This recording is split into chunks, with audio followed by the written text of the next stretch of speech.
It is, in fact, nothing short of a miracle that the modern methods of instruction have not yet entirely strangled the holy curiosity of inquiry, for this delicate little plant, aside from stimulation, stands mainly in need of freedom.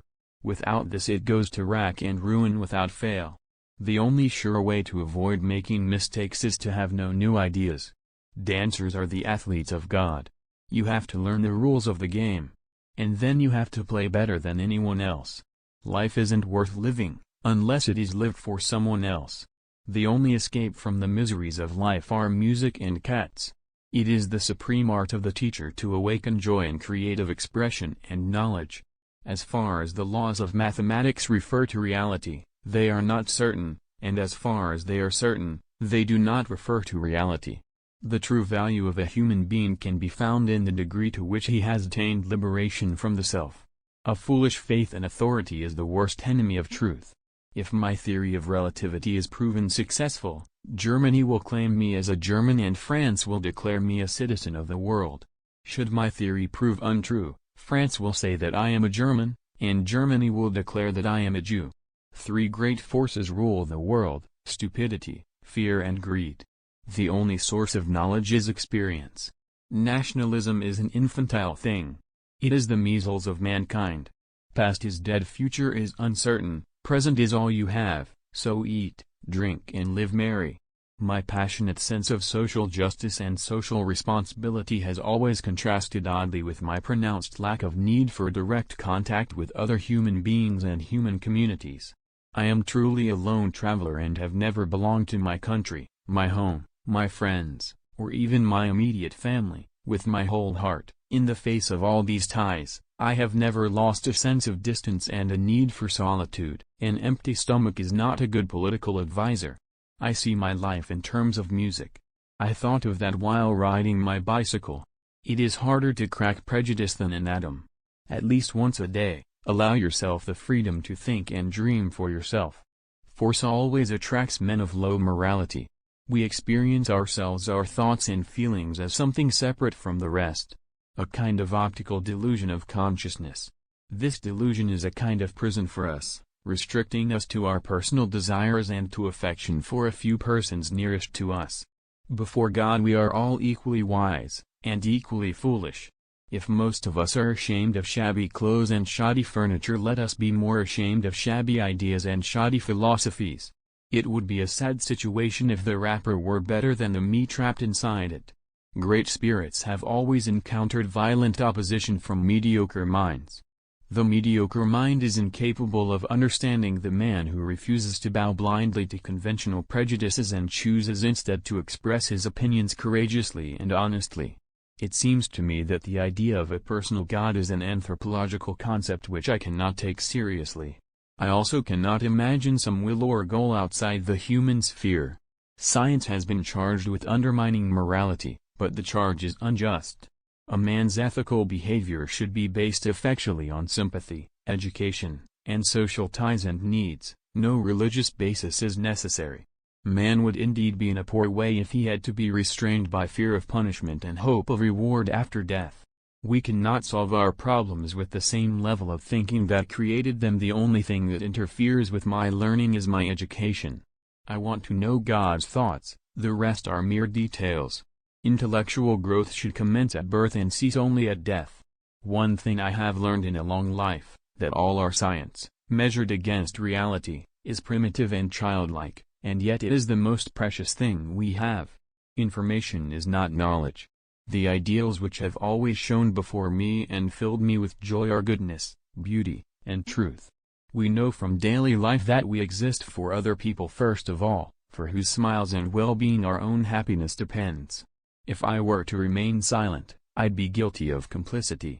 The more I learn, the more I realize how much I don't know. Energy cannot be created or destroyed, it can only be changed from one form to another.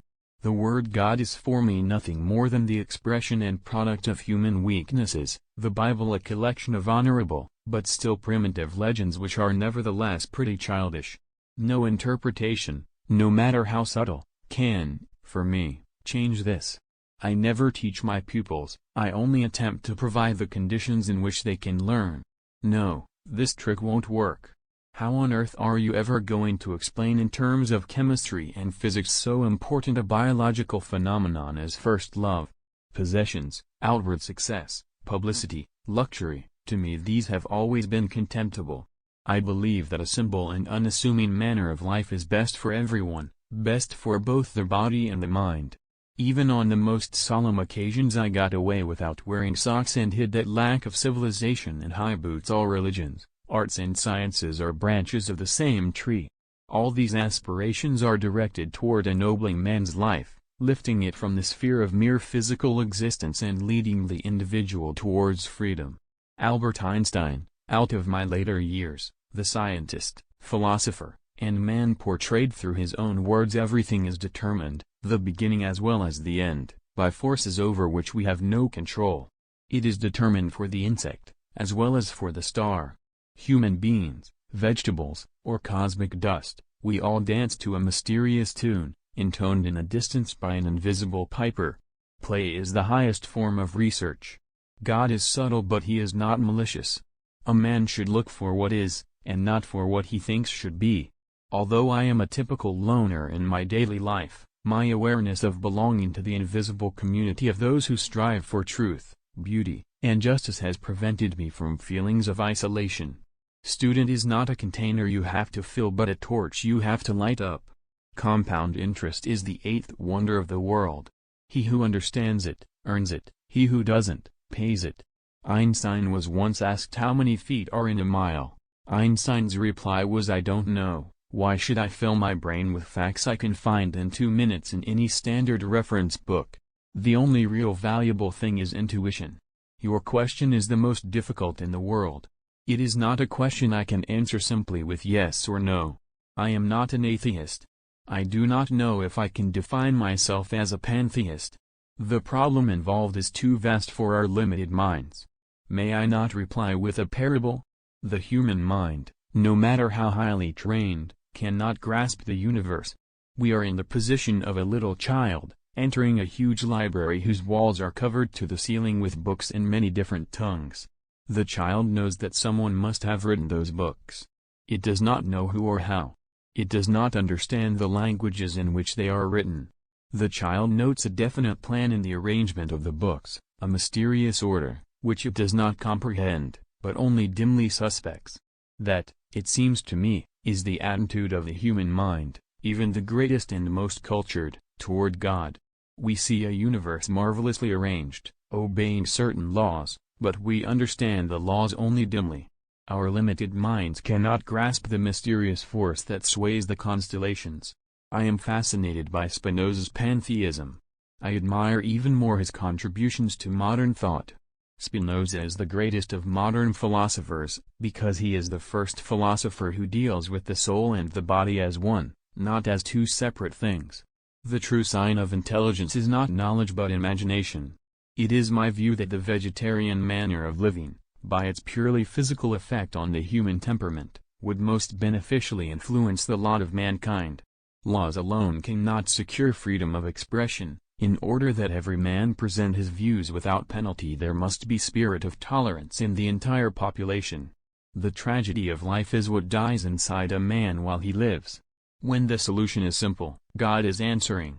Somebody who only reads newspapers and at best books of contemporary authors looks to me like an extremely nearsighted person who scorns eyeglasses. He is completely dependent on the prejudices and fashions of his times, since he never gets to see or hear anything else. A person starts to live when he can live outside himself.